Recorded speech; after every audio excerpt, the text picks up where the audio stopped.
Muy buenos días, mis amados hermanos. Hoy vamos a continuar con el libro del profeta Habacuc, el cual empezamos el domingo pasado. El pastor Rubén nos dio la introducción del libro. Hoy vamos a ver los primeros, después de la introducción, los capítulos 2, 3 y 4. Vamos a leer el pasaje. Leemos en el nombre del Padre, del Hijo y del Espíritu Santo. Vamos a leer desde el versículo 1 hasta el 4. Dice, la profecía que vio el profeta Habacuc. ¿Hasta cuándo, oh Jehová, clamaré y no oirás? Y daré voces a ti a causa de la violencia y no salvarás. ¿Por qué me haces ver iniquidad y haces que vea molestia? Destrucción y violencia están delante de mí, y pleito y contienda se levantan. Por lo cual la ley es debilitada, y el juicio no sale según la verdad. Por cuanto el impío asedia al justo, por eso sale torcida la justicia. Amén.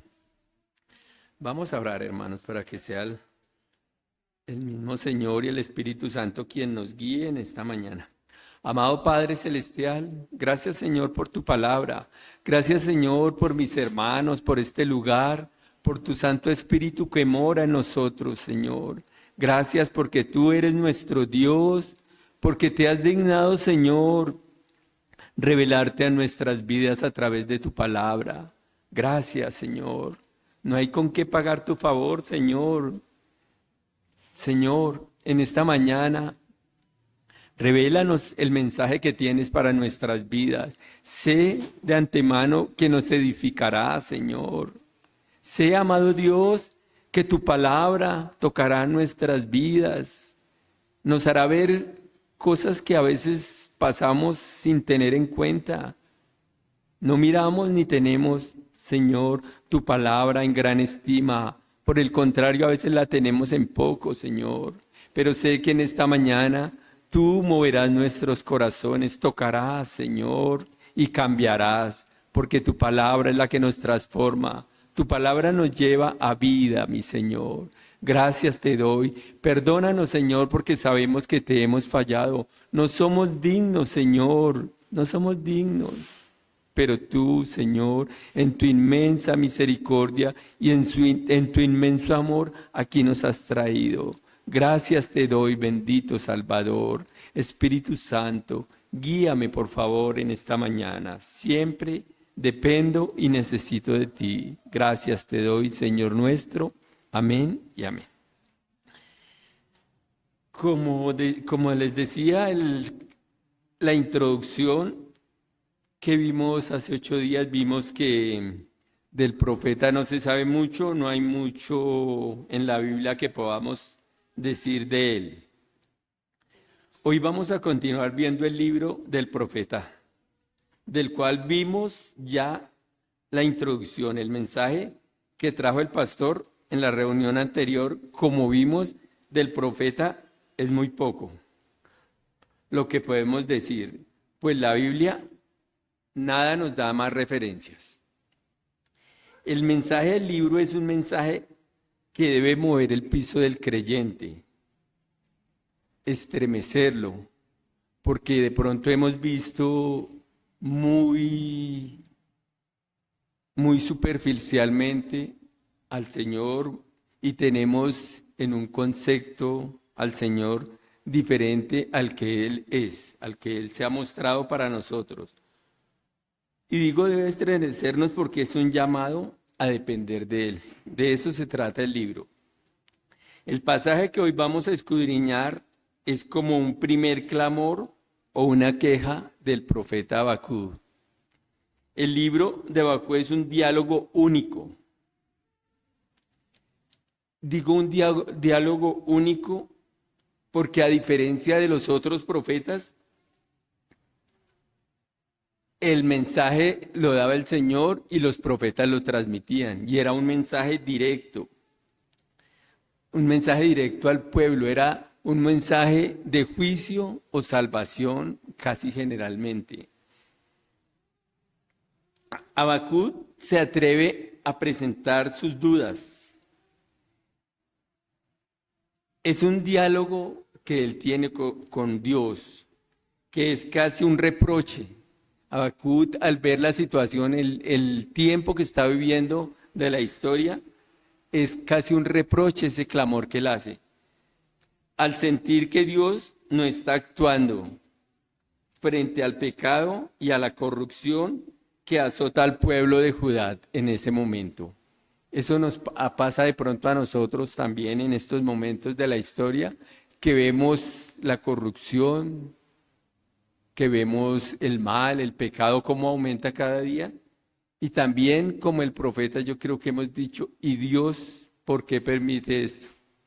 Esa pregunta yo creo que todos nos la hemos hecho. ¿Y Dios por qué lo hace? Habacuc vivió en un tiempo en el que el reino de Judá estaba gobernado por reyes. Algunos de estos reyes eran mejores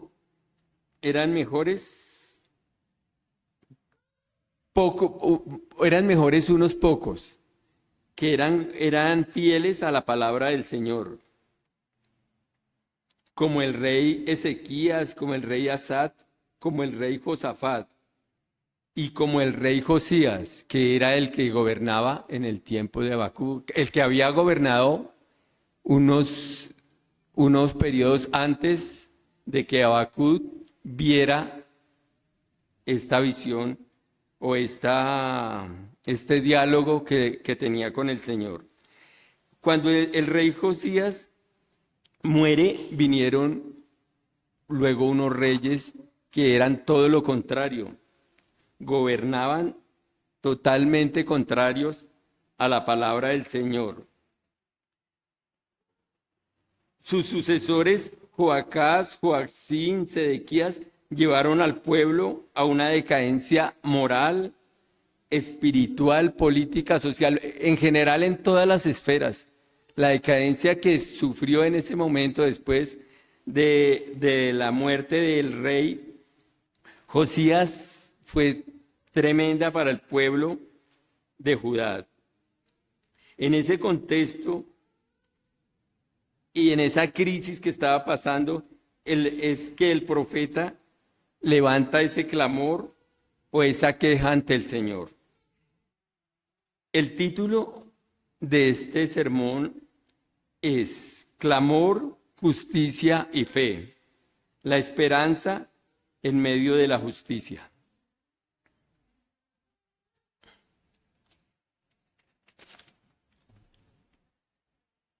Lo he dividido en tres puntos.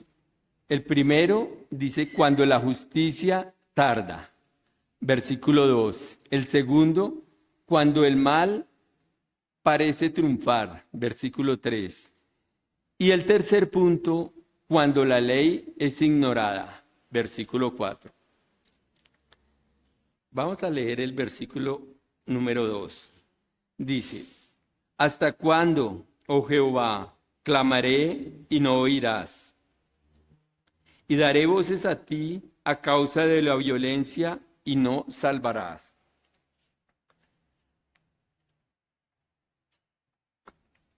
El primer punto, cuando la justicia tarda, vemos que el clamor del profeta está preguntando, ¿hasta cuándo? ¿Hasta cuándo, Señor? Eso hemos preguntado muchos, ¿hasta cuándo? El esperar nos lleva a un sufrimiento y angustia profunda. Habacuc no es pasivo, lo que muchas veces nos pasa a nosotros. La angustia que nos lleva a ese sufrimiento nos hace reclamar a veces irreverentemente al Señor.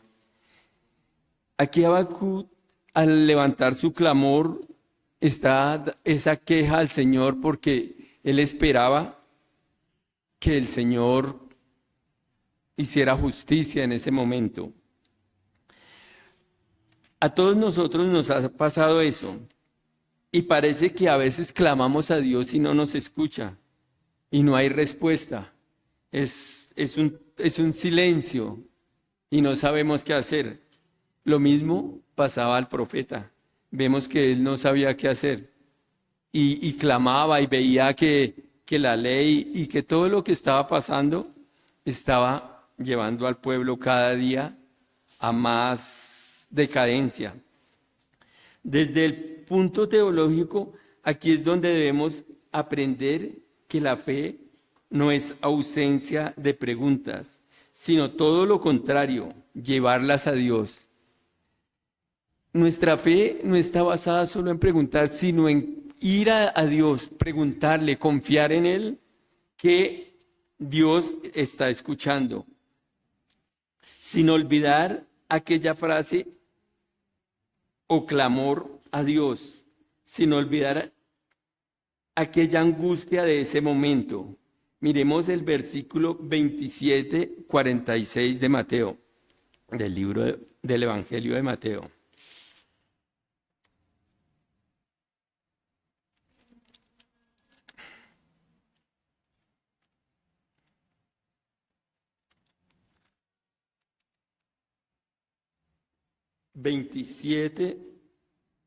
Versículo 46 dice: cerca de la hora novena, Jesús clamó a gran voz diciendo: Elí, Elí, lama sabatani.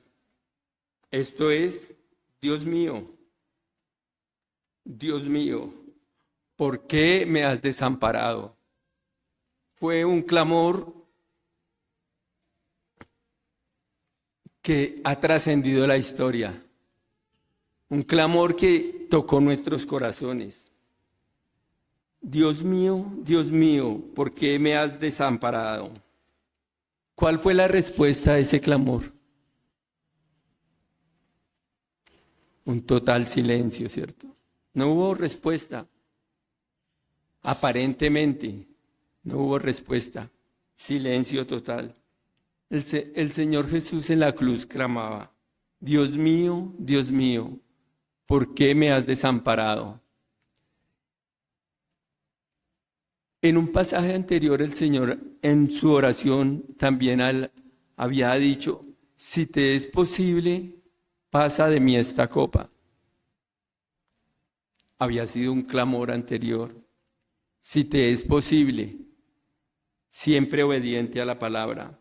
Ese aparente silencio que en ese momento estaba sucediendo es como si miramos el libro de Habacuc, es ese mismo silencio que estaba pasando a Habacuc. No encontraba respuesta y el mal seguía aumentando. Pero en la cruz, esta frase que es como el ¿hasta cuándo? De Habacuc,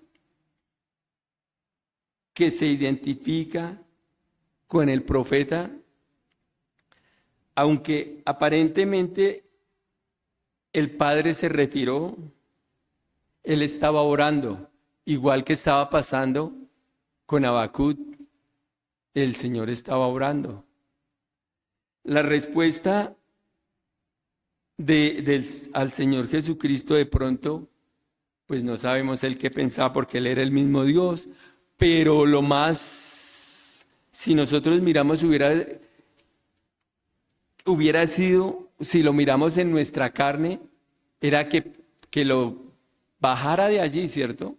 Pero para el Señor, no, Él estaba haciendo la voluntad, estaba siendo obediente.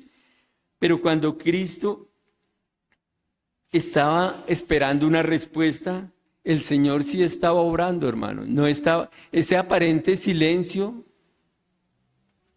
en la cruz del Calvario y ese aparente silencio en el libro del profeta es una obra de Dios. Él está obrando. ¿Qué estaba obrando en la cruz del Calvario el Señor? Estaba obrando la redención, ¿cierto? Ese era el mensaje, la redención.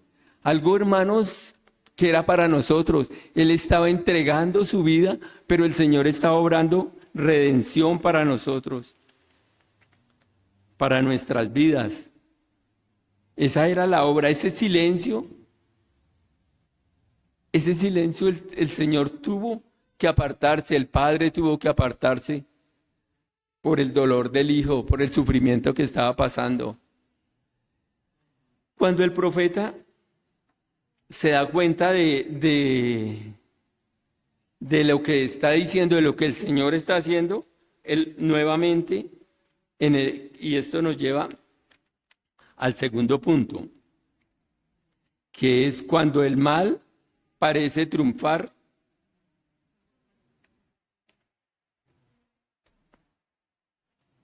Dice el profeta, ¿por qué me haces ver iniquidad? Leamos el versículo 3.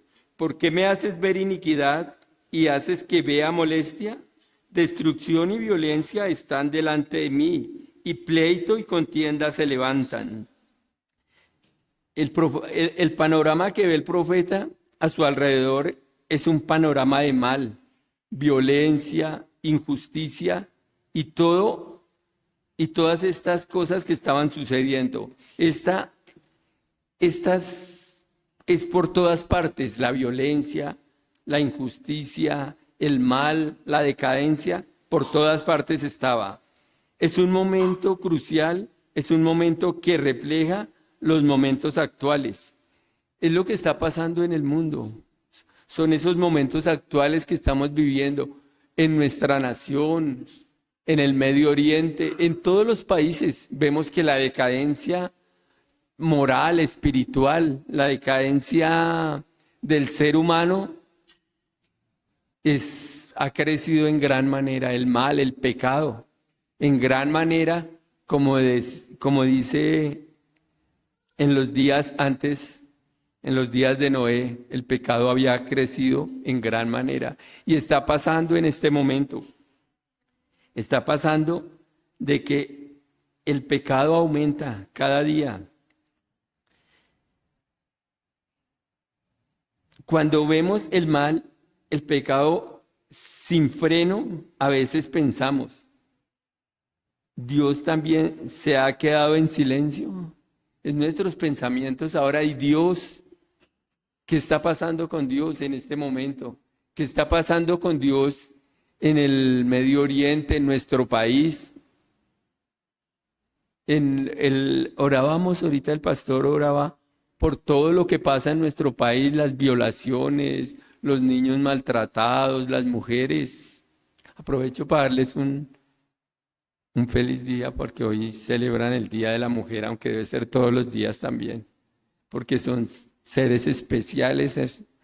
Entonces, pero todo esto está pasando y aparentemente es un silencio. Dios no sabemos, pero el Señor ya lo ha dicho. El tiempo está cerca. Basta con mirar la respuesta, y la respuesta ya. Aquel era un silencio, pero nosotros, el Señor ya lo ha dicho todo. Su palabra ya nos va mostrando qué está pasando, y los tiempos se están acercando al día del Señor, al día del juicio. Eso es lo que está pasando ahora. Pero hermanos, para el creyente, teológicamente Dios es justo. El profeta más adelante en el libro va a levantar otra protesta, otro clamor tal vez, o un reclamo, podríamos decirlo así. Pero Dios es justo. Permite que el mal, el pecado, la violencia y todo lo que está pasando crezcan, pero no tarda. Pero toda esta tensión nos lleva a la cruz del Calvario. Todo eso pasaba en los tiempos del Señor. Y a la cruz del Calvario nos lleva. Miremos Isaías 53, versículos 4 y 5. Dice la palabra del Señor. Ciertamente Él llevó nuestras enfermedades, sufrió nuestros dolores, y nosotros le tuvimos por azotado, por herido de Dios y abatido.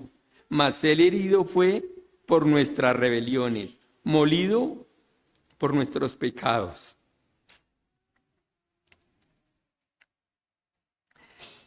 El castigo de nuestra paz fue sobre él y por su llaga fuimos nosotros curados. Todos nos descarriamos como ovejas, cada cual se apartó por su camino, mas Jehová cargó con el pecado de todos nosotros. Esa obra en la cruz asemeja lo que estaba pasando en el tiempo de Habacuc. Todo estaba en total caos y él llevó todas sus enfermedades. Pero hay algo muy importante en este hecho.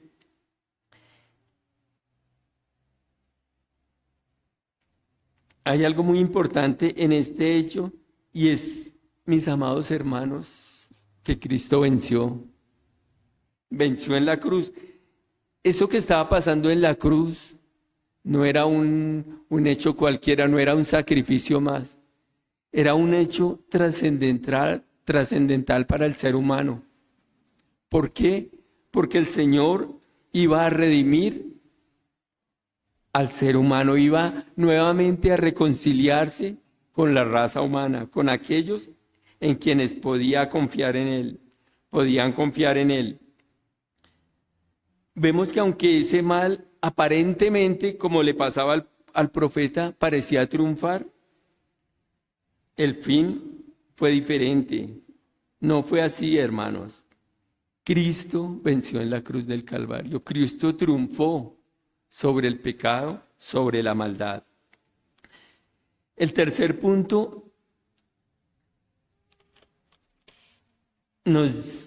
este triunfo nos lleva al tercer punto, cuando la ley es ignorada. Leamos el versículo 4.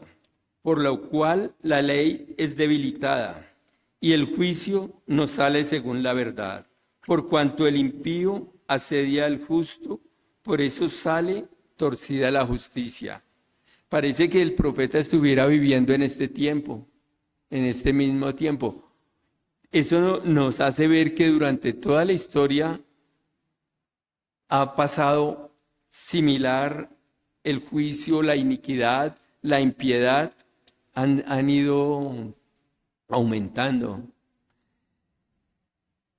En este versículo Habacuc dice, por eso la ley se debilita y la justicia nunca prevalece. Aquí podemos ver a través de los tiempos la injusticia. Parece ganar sobre la justicia. Parece que el mal fuera más que la justicia, que el bien, ¿cierto? A veces miramos a nuestro alrededor y vemos más mal que bien. Vemos más injusticias que justicia. Pero es algo aparente. Esto a veces nos desanima al justo y uno ve casos que pasan, ve situaciones y eso lo acongoja, nos acongojan, nos entristecen ver muchos casos que uno dice, pero ¿hasta dónde puede llegar el ser humano, la mente del ser humano? Y muchas veces hasta lloramos de ver cosas que pasan en esta situación y es el momento en que uno dice, ¿y Dios? ¿Pero qué pasa con Dios? ¿Dios dónde está?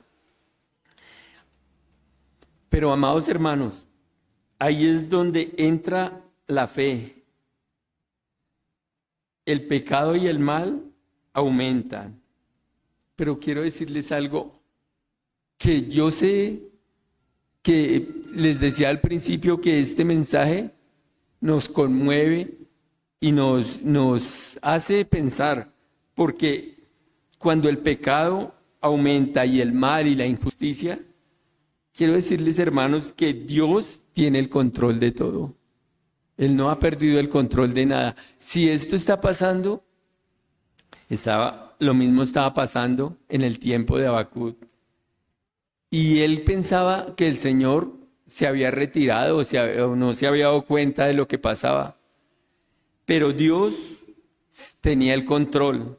Lo que no sabía el profeta era cuál sería la respuesta. Pero Dios siempre tuvo el control. Miremos el libro de Daniel, capítulo 4, versículo 35.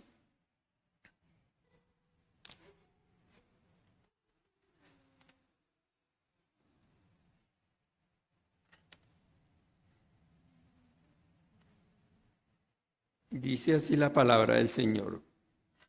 Todos los habitantes de la tierra son considerados como nada. Él hace según su voluntad en el ejército del cielo y en los habitantes de la tierra. Y no hay quien detenga su mano y le diga, ¿qué haces? Ese es el control de Dios. Su soberanía la estamos viendo acá. Él es soberano. Como dice el versículo del libro de Daniel. ¿Quién le puede al Señor decir, ¿qué haces? ¿Por qué haces eso? Solo Él tiene el control de todo. Por eso a veces cuando pensemos que Dios no está obrando o que Dios no, o sea, se retiró como pensaban, no, Dios está ahí. Dios sigue obrando. Y aunque a veces no nos guste la respuesta de Dios, como lo veremos en los versos siguientes del libro de Habacuc, tal vez no nos va a gustar esas respuestas, pero la obra del Señor siempre traerá justicia. Por eso el próximo domingo los invito, hermanos, a la predicación para que veamos la respuesta del Señor a este clamor, a este reproche en cierta manera que hace Habacuc. En conclusión, mis amados hermanos, aunque vivamos en un momento de la historia de la humanidad muy similar al del tiempo del profeta Habacuc, Dios tiene que el profeta Habacuc tiene, Dios tiene el control de todo, hermanos, todo. Así como Habacuc podemos clamar y esperar sabiendo que nuestra esperanza no está en lo visible. Nuestra esperanza no es en lo que vemos. Nuestra esperanza no está en mirar lo que pasa en nuestro país o lo que pasa en el Medio Oriente o lo que pasa a nuestro alrededor. Nuestra esperanza, hermanos, está en Dios. Si Él es Dios y es soberano, en Cristo ya ha vencido. La muerte y el pecado no tienen ya en qué gloriarse. Y para concluir, miremos la segunda carta del apóstol Pedro, capítulo 3, versículo 9.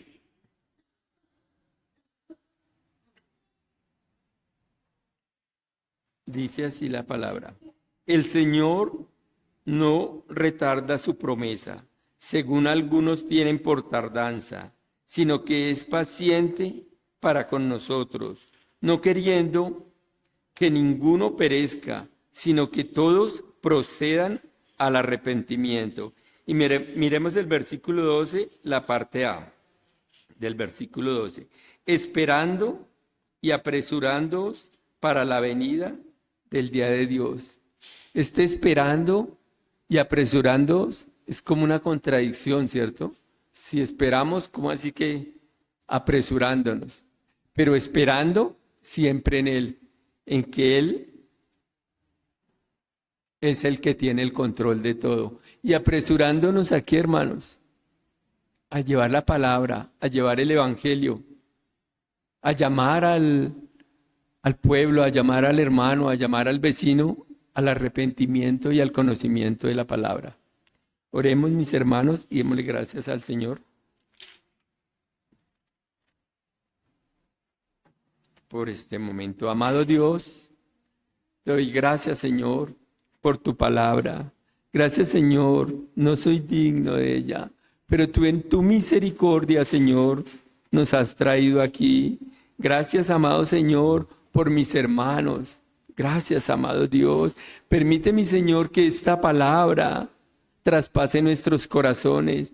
Que esta palabra, Señor, que nos das, nos haga, Señor, entender que tú eres el Dios soberano, el Dios que todo lo sabe, el Dios que todo lo ve.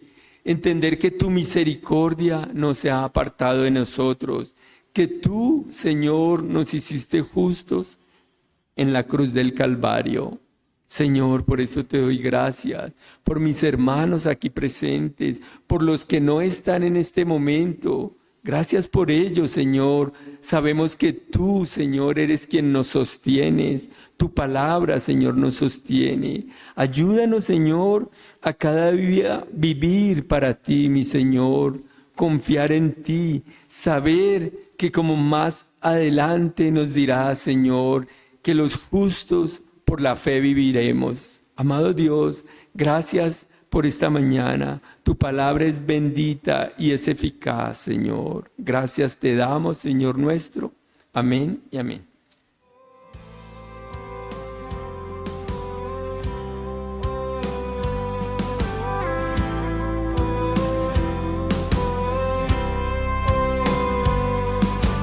Fieles discípulos de Cristo que al reino